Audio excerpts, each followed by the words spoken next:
Hello? Oh, there we go. Sorry, guys. Hello and welcome to Under the Radar. I'm your host, Sammy Bovitz.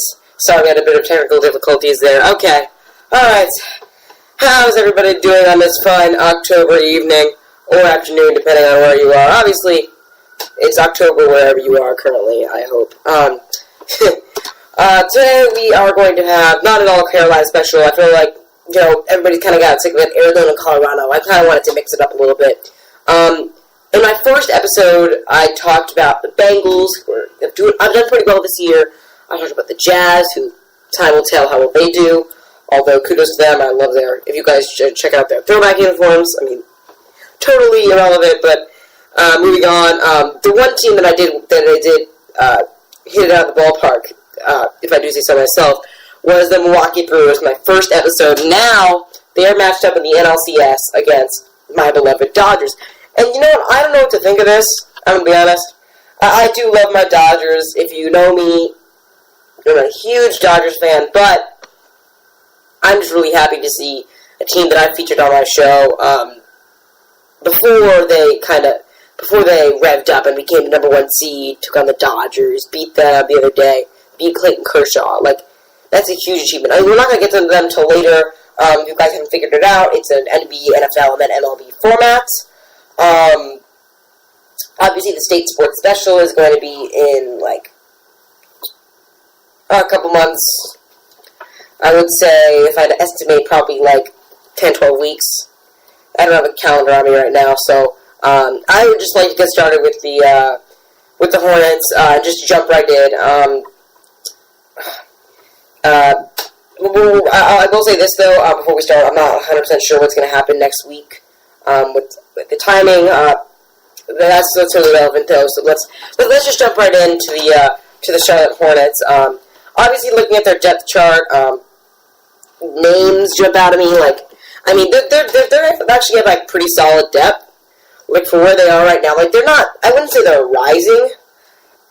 I would say they're kind of in a situation similar to the Trailblazers, where they have the pieces. They have the pieces to make it to the playoffs. They don't have to pick the pieces to win in the playoffs. And I say this because obviously the Hornets have one big star in Kemba Walker, who he's an equipment. He's not top 5 in the league, but he's definitely an elite force, and having him on your team, you should not discourage having him on your team. He's a guy that you would want on your team. Nicholas Batum, who's normally a small forward, is a shooting guard. Michael Gilchrist at small forward. Marvin Williams at power forward, and the much maligned Cody Zeller at center. But it's not. Honestly, the starters are interesting, and I'm gonna get to Kemba Walker in a second. But let's say all their backups, according to, of course, ESPN, are playing. Tony Parker. Tony Parker, actually, I want to talk about first, because Tony Parker is the backup point guard to Kemba Walker. I wouldn't say he was going to be in a mentor role, because Kemba Walker has found his place in the league. The Spurs took him 28th overall in the 2001 draft. And then he played for the Spurs in 2001, 2002, 2002, 2003, 2003, 2004, and all the way down the line until just this past year, 2018. He played in the least amount of games he played in one season was 55, and that was just last year. So he played in pretty much 55 more games every year. He's started always almost more than half the games he's played. He's played 82 games with them a few times, played 80 games a few times. A solid points per game guy, 15 to 20 points per game usually. But I digress. Basically, Tony Parker is associated with San Antonio now in the same way that Greg Popovich is, not was. So now the fact that he's a Charlotte Hornet now is kind of crazy, because Tony Parker was a Spur his whole life, so I do want to see how he turns out when he's not the number one guy anymore. I gotta talk about the Spurs soon, guys. they're just falling apart, and I think that's just interesting enough. But moving on, Tony Parker, obviously, I was talking about, like, I noticed it, looking at his stats, and he just regressed hugely in the last 2 years. Like, in 2015, he had 14.4 points per game. Last year, he had 7.7. In 2016-17 season, he started 63 games. Not, like, elite level, but definitely a lot. He started all 63 of the games he played in. Last year, he played 55 games, and he started, you guessed it, 21 of them. Alright, 21 games started is probably the same amount as probably Kevin Durant's backup because, you know, the injuries and everything. But I mean, still, like, a guy like Tony Parker, you don't associate with 55 games, 21 games started, 7.7 points per game, 27% from the 3-point line, 70% from the 3-point, like 45% from the field. Like, you don't expect that from a guy like Tony Parker. You expect a consistent player that really, day in and day out, you can trust to get the shots when hit the easy shots. But Tony Parker was not easy money when this past year. So, another guy I do want to talk about, though, is Kemba Walker. I mean, he is their undisputed star. He was drafted 9th overall by the Hornets when they were still the Bobcats. That was a horrendous era. I'm really glad they're just back to being, you know, the Hornets. He was 15th in his recruiting class in 08. He played for Connecticut, and he was amazing on Connecticut. Yeah, he's played 7 years in the NBA, so the mentorship role does not matter for Tony Parker. He played in 80 games last year, started 80 of them. 22.1 points per game, 86% from the free throw line. From the field, 43%, 38% from the 3-point line, which is incredible. And yeah, I mean, he was a great player, and you know, he played in 81 games 2 years ago. Like and 81 games in 2015-16, 79 games, 80 games. So you can count on Kemba Walker if you're going to a home game with Kemba Walker. A Charlotte Hornets game, you're going more than once. You're guaranteed to see Kemba Walker, unless you have terrible luck. You're guaranteed to see Kemba Walker if you go to one game. Nicholas Batum. I think he's very interesting. Oh, he was drafted by the Rockets in the 08 draft. Like, man, if the Rockets still have Batum, would they use him in the way that Charlotte has used him? Or would they use him as a role player and then sign for a ludicrous amount of money somewhere else? Batum has never really panned out. 10, 15 points per game pretty much every year. Played for Portland for a while before he came to Charlotte. He's been at 14. So his stats have gone up since he went to Charlotte. 14 points per game in Charlotte in 3 seasons as opposed to 11.2 in 7 seasons in Portland. So Batum has not been around much, but he's definitely not been around in Charlotte for that long as far as 3 seasons go. But I do think it's a solid enough sample size. And I don't know how he fits in a backcourt with Walker. Like, I feel like he's more suited to that small forward role where Kid Gilchrist is. But Kid Gilchrist is just a small forward because of one man, and that man is Miles Bridges. Miles Bridges, like, you look at the 2018 NBA draft, you see guys like Ayton, Bagley, Doncic, Jackson Jr., Mohamed Bamba, Wendell Carter Jr., Colin Sexton, Kevin Knox, Mikal Bridges, Shai Gilgeous-Alexander, who's the longest name in the world. And then, after all those guys, you get Miles Bridges, who I remember reading an article in Sports Illustrated a year ago. If you guys do remember that, obviously shoot me an email. He was drafted 12th overall as opposed to his previously projected first by Betty before a little man named, not a little, but a tall man named DeAndre Ayton came along. But Miles Bridges was incredible. Like, if he entered the draft last year, like, he'd probably be up there, like top 5 pick, I'm guessing. But I don't know why his draft stock fell. I just feel like everyone else was rising as opposed to him falling. I really do like Miles Bridges a lot. Like, he was a guy I had my eye on as far as like a steal, like a late round steal, or not late in the first round steal, like too late. And you know what? I think I wasn't too far off in my assessment. I think Miles Bridges is going to be a force when you look at when you look at just everything that's been going on with him. Like Miles Bridges, as I'm pulling up his stats over here, he played in the last preseason tune-up. Just this Friday, he scored 100. He played 28 minutes. Scored 13 points. 7 rebounds, 1 assist in 28 minutes. He played in 18 minutes. Still got played in 18 minutes. Still managed to get 3 rebounds and 1 assist. Oh, look at that. He played in 28 minutes against Boston, and he scored 23 points, 6 rebounds, 2 assists. Like 23 rebounds, 6 points, 2 assists is a stat line for Kemba Walker. I would say that I would be impressed with and happy with if I went to a home game. So like, yeah, I am confident in Miles Bridges. I mean, training camp is like, it's not like preseason games are in no way an indicator of season success, because if you're looking at preseason and guys that have potential, I think we have to look at not in the preseason you have to look at the individual players, not the whole team as a whole. Because if you look at the team as a whole, you're going to fall into a trap. The Detroit Lions, for example, went 4-0 in their preseason in 2007. They proceeded to go 0-16. So, and the Lions are one of my favorite teams. But again, I digress.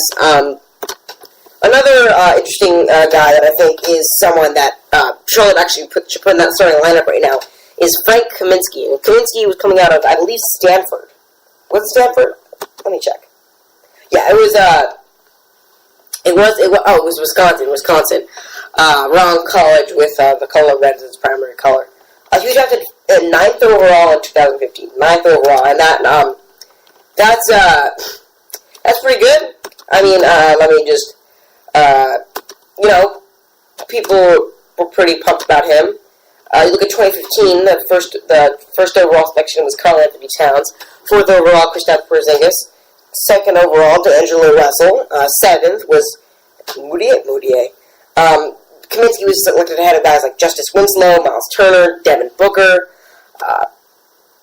Terry Rozier. Not a super stacked draft. Larry Nance Jr., I guess. Yeah. The point is, Mr. Kaminsky there were very high hopes for this guy. And I like him a lot. I think his stats have been pretty good so far. Like, look at his stats in general, not his splits. Played in 81 games last year. He only started 3 of them, which I think is an abomination. But he was 41% from the field, 30 respectable 34% from the 3-point line. That was his rookie year. What am I saying? Okay. He still started in only 4 games last year, even though he played 79.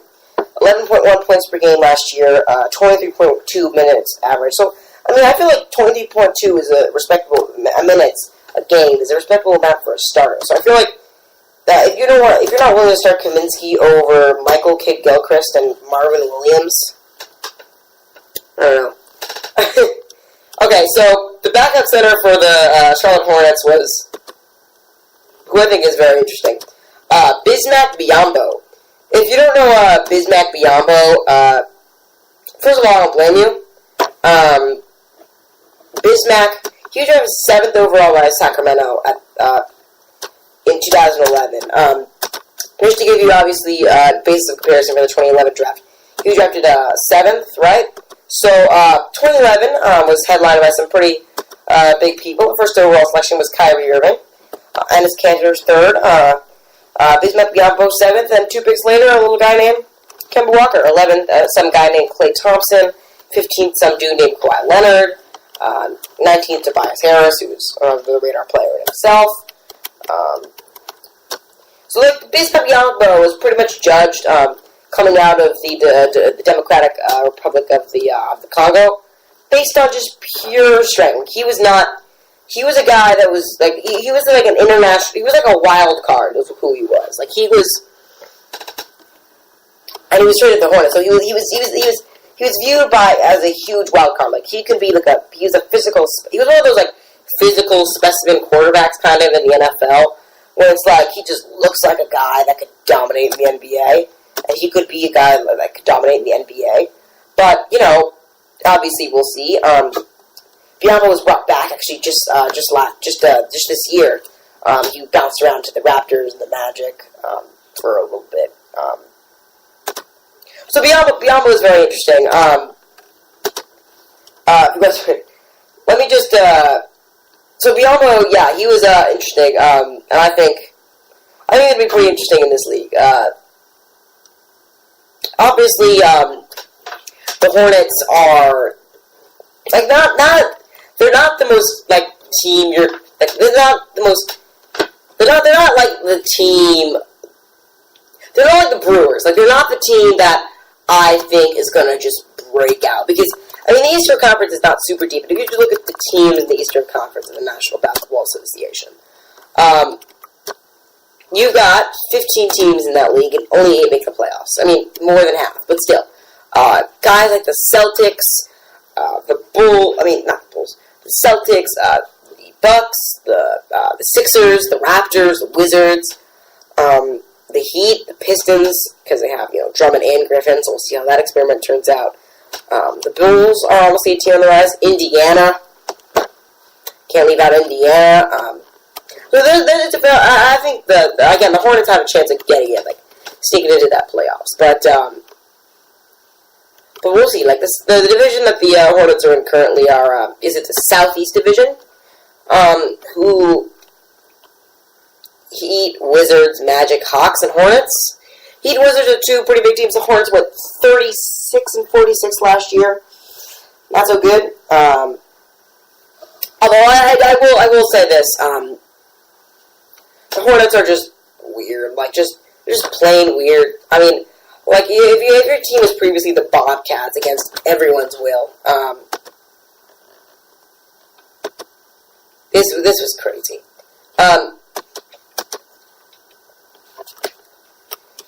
So, this is crazy. I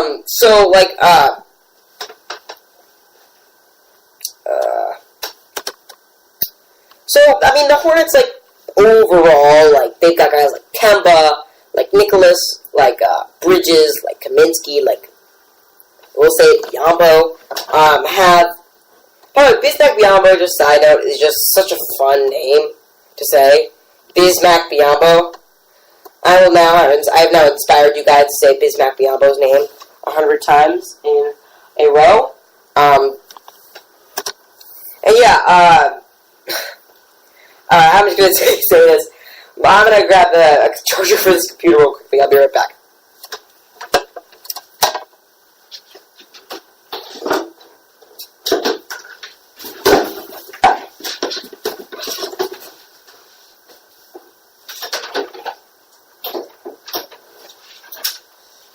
Somebody needs to bring me the charger for the computer, please.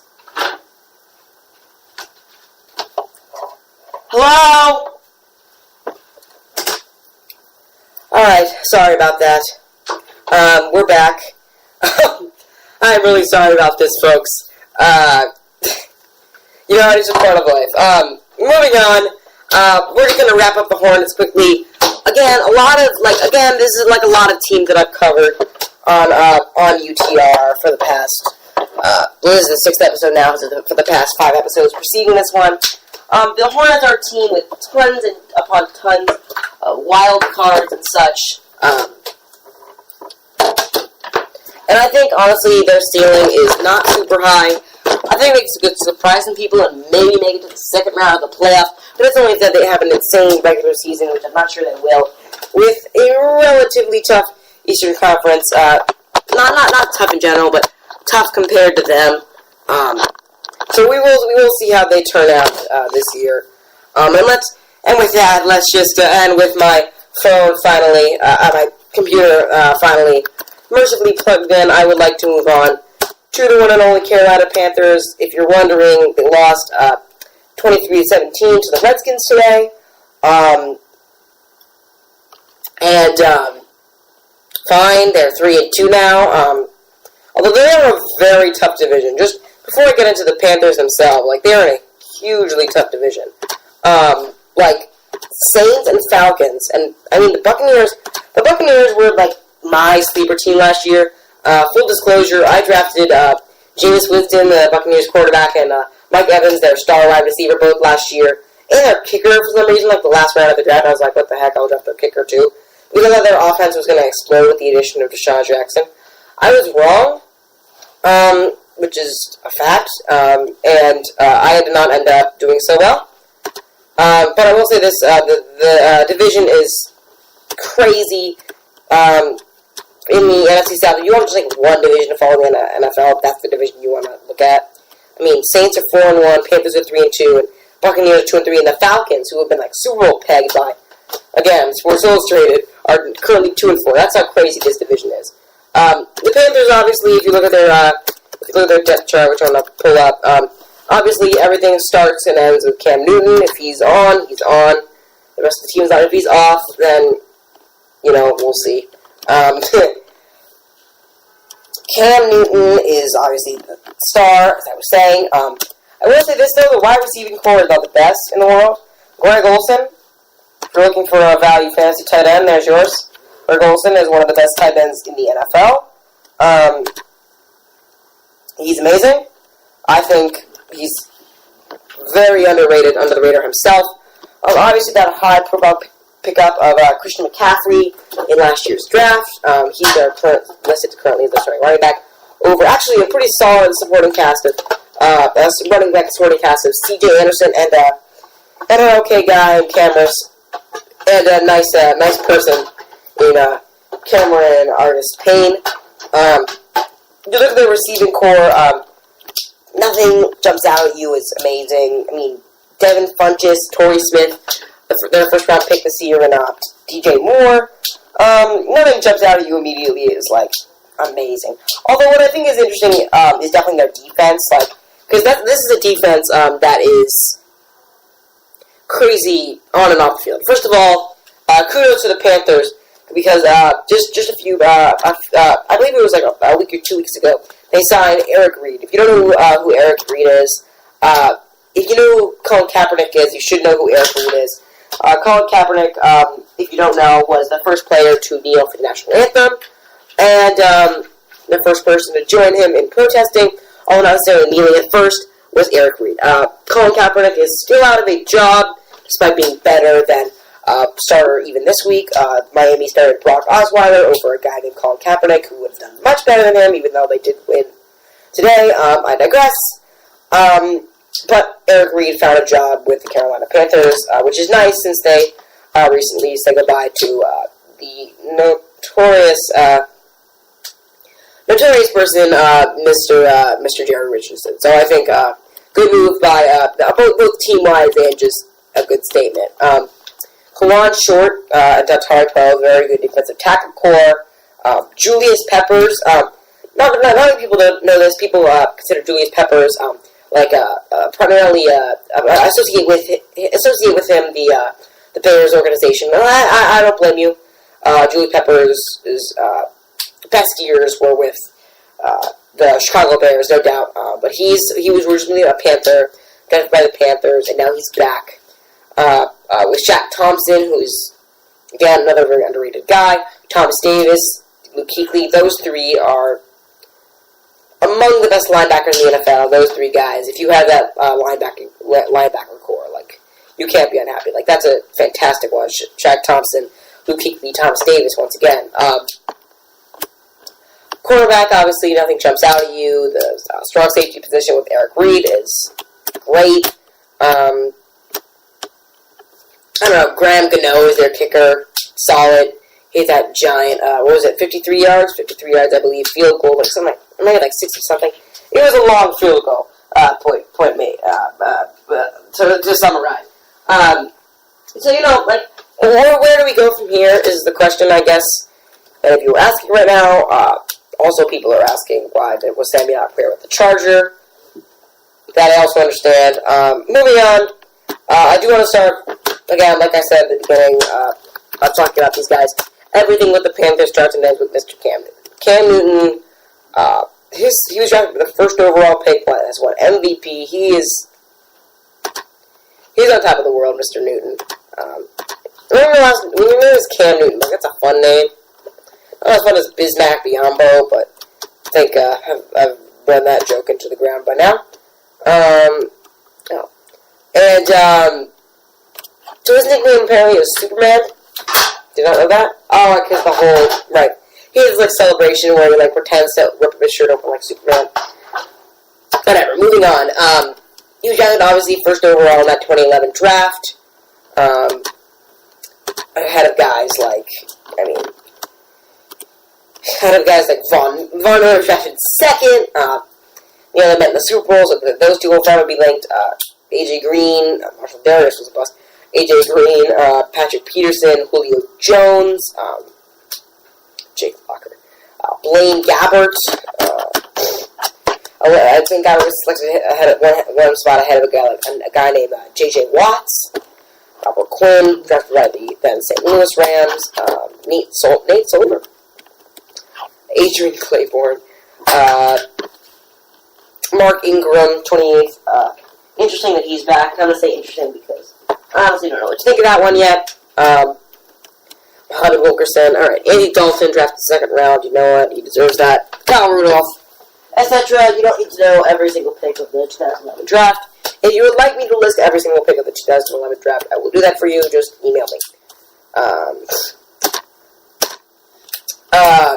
Obviously, guys like, I do want to talk about Julius Peppers, because, I don't know, what am I saying? I didn't even finish talking about Cam Newton.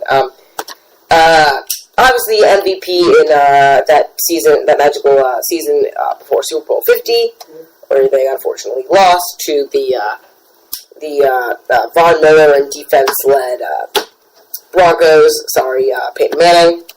Have to be honest. He has played in almost all of the games Carolina has played. Hasn't entered the stats for this week's game yet. Football Reference hasn't. He's consistently scored a touchdown or two. Has not scored below 18 touchdowns at all. In that amazing MVP season, he threw for 35 touchdowns, which is insane. Last year he threw for 22, which is also crazy. He threw for 24 in 2013, which is crazy. He's played in 7 playoff games, including a Super Bowl. And so far, he's already thrown 7 touchdowns and had only 3 interceptions. So, the touchdown-interception rate is perfect. Like, it's fine. Like, it's always 2 and above. Touchdown percentage, that's crazy. I don't even know if that was a stat. I'm going to be honest, I did not know that was a stat. In the playoffs, obviously, you can see that he threw more touchdowns when he played more. I will see, I do want to see, like, how Christian McCaffrey affects him, though. Because I did not like last year, full disclosure, I did not like Christian McCaffrey. Like, he was not a guy that I was interested in at all. I thought he was a bust, honestly, after last year. I'm going to be honest. I did not think he was going to pan out. I did not think Jonathan Stewart was a good mentor for him. I did not think how his play style was suited for the offense that was led by Cam Newton. I just did not think he was going to be the guy for the Panthers. I feel like they should have drafted a defensive guy. It was 2017 draft, so like instead of like a guy like Christian McCaffrey, who they drafted, I believe, was it 9th or 8th? It was 8th. They could have drafted a guy. Patrick Mahomes, sure, but a guy like Marshawn Lattimore. Imagine if the Panthers had Marshawn Lattimore. More importantly, the Saints didn't. They could have gotten a guy like, Jonathan Allen, Evan Ingram, Jabril Peppers. I guess that would be too high, but still, the point is, the Panthers should have gotten a guy that was defensive. I didn't really think they needed a running back at this point. At that point in their time, if they wanted a good running back, they should have traded up for Leonard Fournette. I digress. I lost my train of thought. Alright, so McCaffrey, he's been okay. Like, he's not been terrible. I just expected a lot from him after I was shocked. Mahomes 10th overall was a huge shock. I'm still shocked about that even now as he's, really blossoming. But I was just very shocked with the McCaffrey pick, 9th overall draft. McCaffrey obviously rushed for 2 touchdowns, caught 5, so great. He only rushed for 435 yards. Like, 435 yards, 2 touchdowns. Like, if he's a passing running back, fine, but you don't draft running backs that are meant for, like a receiving running back. You don't draft receiving first running backs with the 8th overall pick. Like, I'm just concerned. Like, he scored 0 touchdowns, 321 yards with those first 4 games. They haven't entered the last, just this past week. Like, I do not think the guys, if he, like, he's already had a fumble this year, he had 2 last year, so, like if McCaffrey can be, like, not a Todd Gurley, because Todd Gurley's insane, but if he can be, like, if he can live up to guys like Adrian Peterson, Adrian Peterson's crazy, but if he can live up to very good running back, so I can't really think of right now, because, you know, there's a fine line, like, if he can live up to the potential that if he's worse than Alvin Kamara was fantastic last year. He should have been like Alvin Kamara, like rushing and receiving, double-edged sword. Should have been like that. Like, he did run for 184 yards in week 2, but he ran for 37 the next week. So, like, in 50 in week 4, week 1. Week 5 he ran for 58. So yeah, so like, come on, like, if you can't do that. Like, that's insane.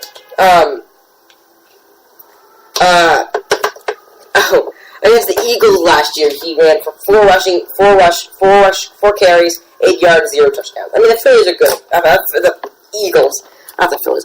The Phillies are good, but the Eagles are good. Like, a guy like Christian McCaffrey should, like, he just should, if he can pick it up this year, have a breakout year this year, next year, like, the point is, the Carolina Panthers nation is not going to be patient with this guy. He's 22 years old, but he's still got room to grow. He needs to, right now, pick it up, and if you're drafted 8th overall in the draft, you need to do well. If you're in a place like Stanford, and you couldn't dominate in a Pac-12 that was still very tough when he was there, you need to succeed in the NFL. Like, McCaffrey needs to have a 1,000-yard season or 2 before I consider him. Before I don't consider him. Before I go back on my pronouncement that he's a bust. I am interested in the whole DJ Moore situation.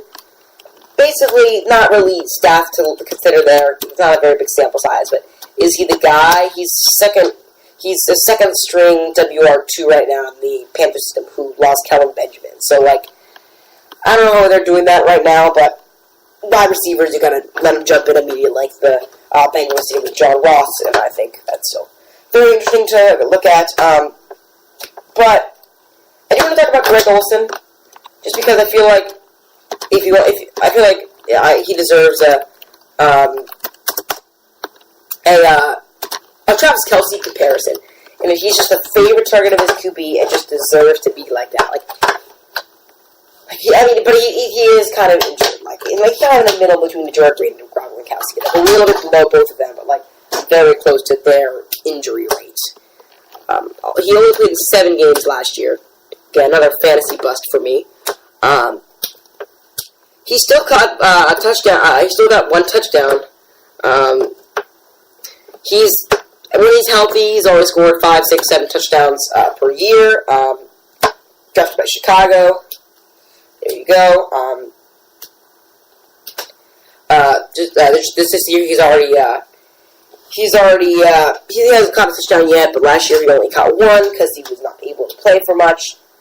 He's only played 1 game so far this season, and not a very large sample size, I can tell, because of the whole Football Reference not updating thing. I do want to look at Spot Rack real quickly. That sports contract website that I've referenced a lot. And I do want to look at where the Panthers stand with how long is their window with all these guys. Contracts by team, I guess. I do want to look at with look at just the Panthers right now. So Cam Newton, obviously, 5 years. He's going to be around for a while. He's going to be around until 2020. Kuechly around until 2021. He'll earn $20 million a year, whatever, etc., etc. He's got fun for whatever. Obviously, the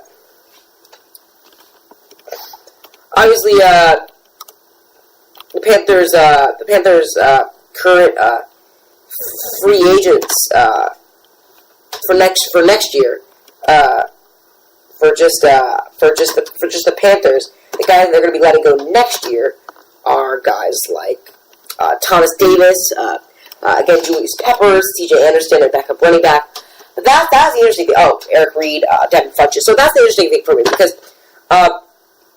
both C.J. Anderson and Devin Funchess are set to leave. So let's say that they let them both leave. Just pretend that happens, right? What happens then? Because then Carolina is forced to play. Well, all but forced to play. I mean, unless they sign people, they're all but forced to play. They're all but forced to play DJ Moore and Christian McCaffrey. So what do you do then? So like at the end of this year, Devin Funchess is taken out of that. So then you move Torrey Smith up to WO1, or you just skyrocket DJ Moore up there. You take out C.J. Anderson. Now it's just Cameron Artis-Payne and Christian McCaffrey. So pretty much only Christian McCaffrey. So why? Not why, but like how do I think that this will work? That they're rushed into McCaffrey's third year and DJ Moore's too, with none of them showing real signs of huge promise right now. Obviously, I'm speaking a little bit too soon for DJ Moore, but I digress. Like, can those guys become solid weapons alongside Cam Newton? Like, Cam Newton is a great elite quarterback, but can the guys around him live up to Greg Olson's role in that offense? Obviously, we'll see about that. And I do want to move on to the Milwaukee Brewers. For those of you that don't recall my first episode, I talked about how they have potential to make the playoffs. I think I said like NLDS or something. I was wrong. So I do want to talk about what I want to do to just start it off. And I think this is gonna carry me on. I'll probably do like 10 minutes per team. So I'm gonna go position by position. If you don't want to listen to this, fine, because this is not the biggest thing. But right now the Brewers are tied 1-1 in the series. And it looks like the Red Sox and the Astros are going to be like that too, because the Red Sox are currently winning 2-0. But I want to look at the individual depth charts of the Red Sox, the Astros, and the Brewers, and just compare them all. And compare the Astros, compare the Astros to the Brewers, and the Red Sox to the Brewers. And Astros, Red Sox, and Brewers fans, you will be a little bit maligned by the end of this segment here. But you know what? Let's just jump right into it. With the Brewers depth chart, obviously, Christian Yelich headlines everything. I do want to start with the Astros though, because they are up 1-0. So I do want to just talk about them first, because right now, let's say they just stay on their current course. Yes, it will be the Astros versus the Brewers if the Brewers just assuming that the Brewers make it, which is not an assumption at all, especially as a Dodgers fan. The Dodgers will not quit, so I do not think the Brewers are going to get it. If they do get in, kudos to them, but they're not going to be let off easy, is the point. So I'm going to start with the Astros. And I'm just going to go position by position. Let's just start in the catcher spot and work and go around the horn, infield, outfield, rotation, bullpen. So let's go right across, compare everyone, and just I will be keeping score a little bit. I'm just gonna say every catcher or whatever is all 1 point, except for bullpen is 5 and starters are 5. Let's just say that. So we're gonna start with the catcher spot for all 3 teams. I'm just figuring this out now. So the format is going to be catcher, like, we're comparing all the positions, and we're going to each determine who has the edge, and, like, rank all three of them. Catcher, 1, 2, 3, first baseman, 1, 2, 3, etc., etc. So, this is going to probably carry us towards the end of this episode. So, we're going to start with the catcher spot. The catchers are Manny Pina and Eric Kratz for Milwaukee Brewers. So, the catcher spot is not the most important. It would be nice if they had Stephen Vogt still off the DL, but, again, not the most impressive catching roster. For the Astros, they got Brian McCann, who I think is highly underrated, and they got Martin Maldonado, he's actually like a really solid fielding guy. Like, I saw him with the Angels, and he was the only like non-hitting specialized guy that I saw in their lineup, and I kind of liked him for that, and I liked how he really was. And he's a nice like backup, I thought. Then the Boston is currently listed to have 3: Sandy Leon, Christian Vasquez, and Blake Swihart. I'm gonna put the Red Sox with the edge, not because of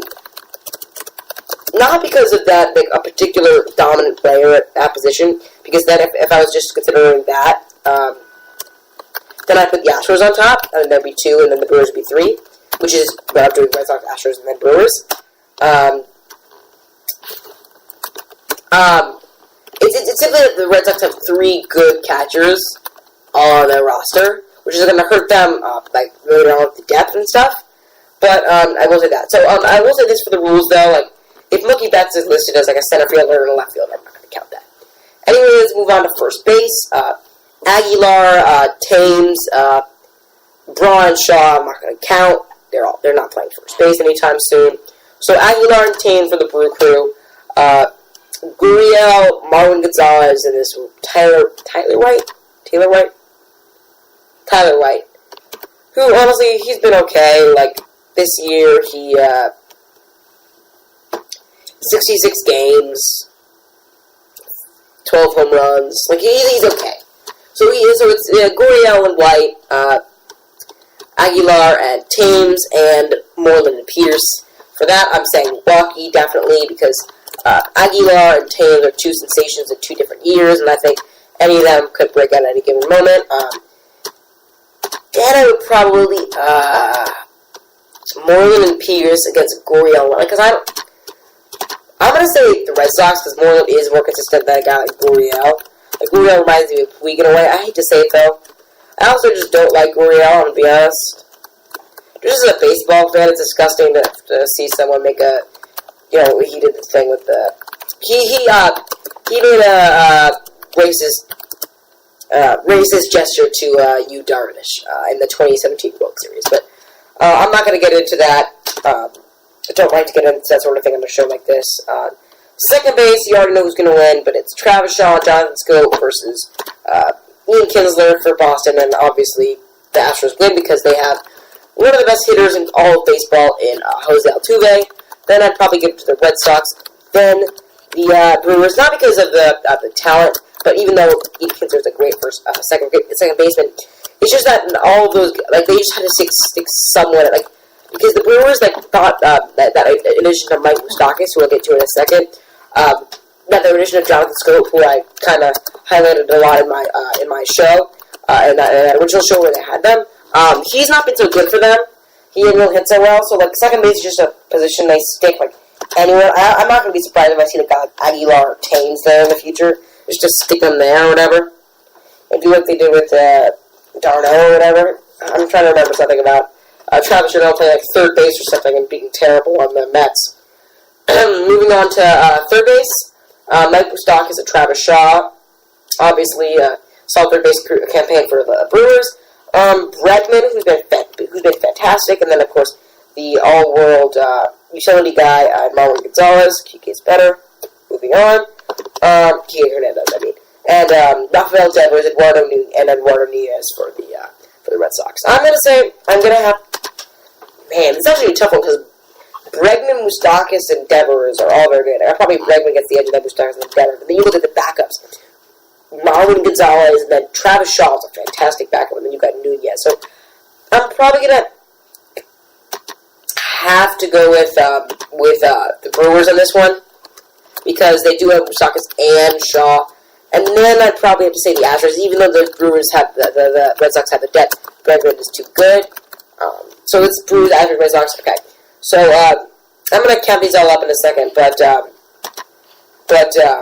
currently you got like 3 points for first place, 4 points for second place, and 3 points for first place, 2 points for second place, and 1 point for third rather.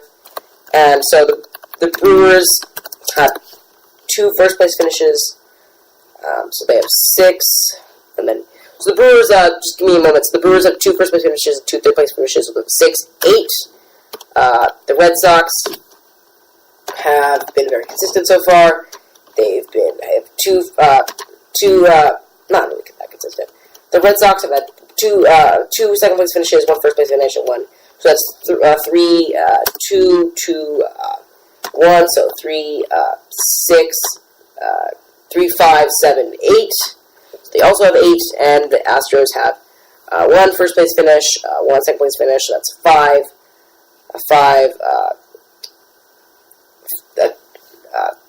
2, 3, 6, and 8. Wait, that's wrong.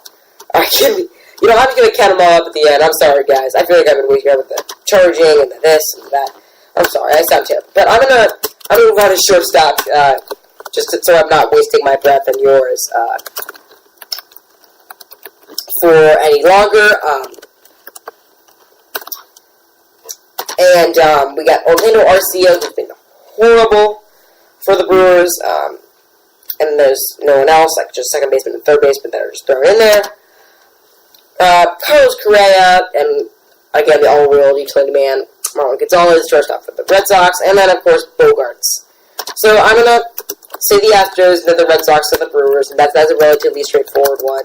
It's just simply who's your best first stringer, and you could rank them easily. Orlando Arcia I saw a game between the Brewers and the Dodgers on August 2nd. The Dodgers scored 21 runs, but that night, Bregman had Arcia had a worse ERA than the pitcher.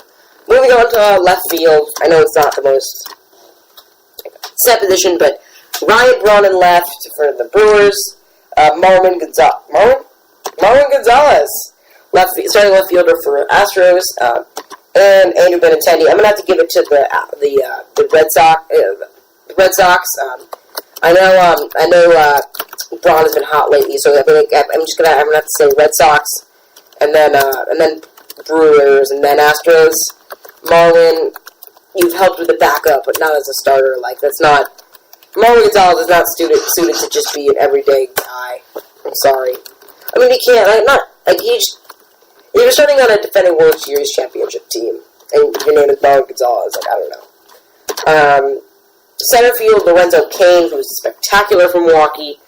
Astros have George Springer, who's also great, and Jackie Bradley Jr. So obviously I already know that Jackie Bradley Jr. is last in that one. But I'm going to give it to Milwaukee. Lorenzo Cain has been too good this year. Brewers, and then the Astros, and then the Red Sox finally. Again, the Red Sox. Okay, so this is actually a tough one. Which I got is right field. That's not a category that I expected would be the toughest category, but right field is extremely tough. Obviously, the Brewers have MVP candidate. I would predict MVP winner. Christian Yelich, Josh Reddick, Astros. He lost, but the thing is, Mookie Betts in right field. But I am going to say the Brewers because you look at Yelich. I'm going to pull myself away from these rankings quickly. I just want to look at Christian Yelich's final season stats for a moment. Christian Yelich has been absolutely. He was making everyone look like they're starting rotation. To knock that a little bit. He played 147 games and hit 36 home runs, 110 RBIs, just 135 strikeouts, 22 stolen bases for that clip, 326 average, 402 OBP, 598 slugging, exactly 1,000 OPS, which I think is awesome. That's cool. At 1,000 OPS. Moving on. he scored 118 runs, hit the ball 187 times. Total bases 343, hit 34 doubles, 7 triples. Here's the thing, though. He's been just as good in previous years. 18 and 81 home run and RBIs in 2017, 21 and 98 in 2016. Like I saw this coming a little. Not this incredible season, but I had a feeling that a change of scenery would hugely help the other. I already loved. Like I liked him better than Stanton last year. Like Stanton was incredible, sure, even on my fantasy team, so I loved him, obviously. But Christian Yelich, I thought was a big talent and somebody that really was going to do big things in the future. And I wasn't wrong, at least for this year. I'm going to move on, and Brewers fan, this might be when you want to plug your ears. Starting rotation. Right now, the Red Sox have demonstrated they have next to nothing beyond Chris Sale. I'm going to have to give it to the Astros because they basically have 3 aces, and Verlander, Cole, and Keuchel. And I think that's just a fantastic base. And then you guys have guys like Charlie Morton just to throw him in there just to help you out. The Red Sox, obviously, you have guys like David Price, Rick Porcello, Eduardo Rodriguez, Nate Eovaldi, who are like helpful guys. But then Milwaukee, you look at down at Chase Anderson, Julius Chassin, Wade Miley, Gio Gonzalez, Zach Davies. None of those names jump out at you as, oh my god, I want that guy on my team. Unless it's for a number 3 or 4 starters. So, we just have Astros, Red Sox, Brewers. The Brewers starting rotation is the one thing that I believe is going to hold it back from the World Series. I'm going to be honest. But I'm just going hypotheticals right now, folks, and then I'm going to talk about the Brewers a little bit more at length in a moment.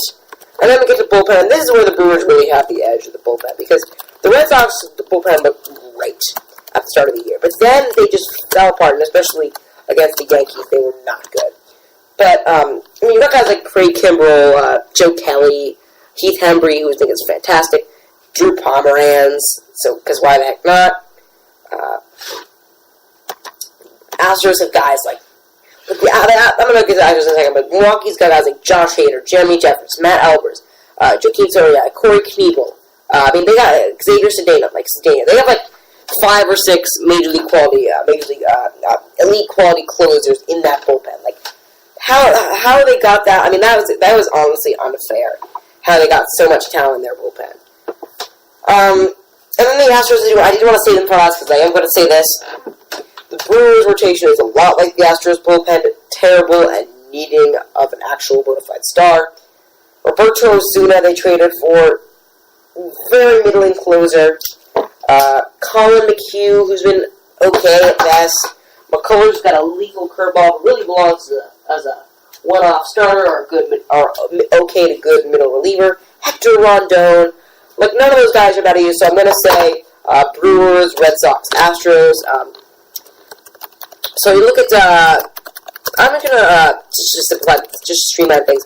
I'm going to count how many times each team shows up in first place. I'm not going to say bench guys because I wasn't highlighting just the depth chart. In general. So, the Red Sox have our top dogs in the Red Sox, our top dogs in the catcher position, and left field position. Okay? So that's 2. But I do want to see the Brewers before I see the Astros, because I'm curious to see how the Brewers did. They got on top, according to my rankings, on first base, third base, third base,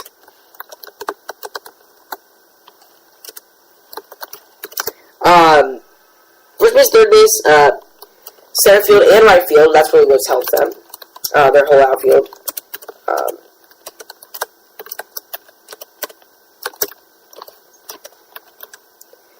And, of course, their bullpen.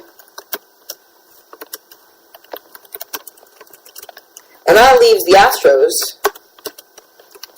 the Houston Astros, with, what am I saying? Where's J.D. Martinez? Well, J.D. Martinez is a DH. Alright, well, DH, the Red Sox win. I'm going to say that. So, on the DH, you look at the Astros, they have Tyler White at their DH. Brewers have no DH, and the Astros have next to no DH. So I'm gonna give the Red Sox a DH just for the heck of it. The Astros, on the other hand, have second base obviously because of the one and only Jose Altuve. Shortstop because of Carlos Correa. They have a starting rotation. So the Brewers actually have the most with 5, and the Astros and the Red Sox have 3 respectively. But I think honestly, looking back on this, not to trash myself, but this was a terrible representation of what happens because these are all very, very narrow categories. Like a lot of these, as you guys may have heard, are extremely, extremely close. Like, I mean, if the Red Sox listed J.D. Martinez in like center field or something, they would have gotten more points. Or like, I mean, guys like Ian Kinsler are fantastic, but Altuve is so much better. Guys like Rafael Devers and Moustakas are fantastic, but ultimately guys like Alex Bregman win. Like George Springer is amazing, but the Red Sox had a better year. So like there's like a ton of factors that goes into these simply stat decisions, and really a lot. Except for the rotations and the bullpen, like a lot of these have been very, very close. So I think every team. The Brewers. I'm going to be honest. The Brewers do not. I don't think they stand much of a chance against either of these teams. But you know what? I think we'll see because we have seen that the Brewers do have some huge advantages in the outfield, in their bullpen. So honestly, we'll see how they do against the Dodgers because we've already shown that the Brewers can make the team like the Dodgers vulnerable. But I think the Brewers do have some untapped potential still in them, and we'll see how far they'll go. Obviously, they'll be reporting them next week. Obviously, everyone have a great day, week, month, year, etc.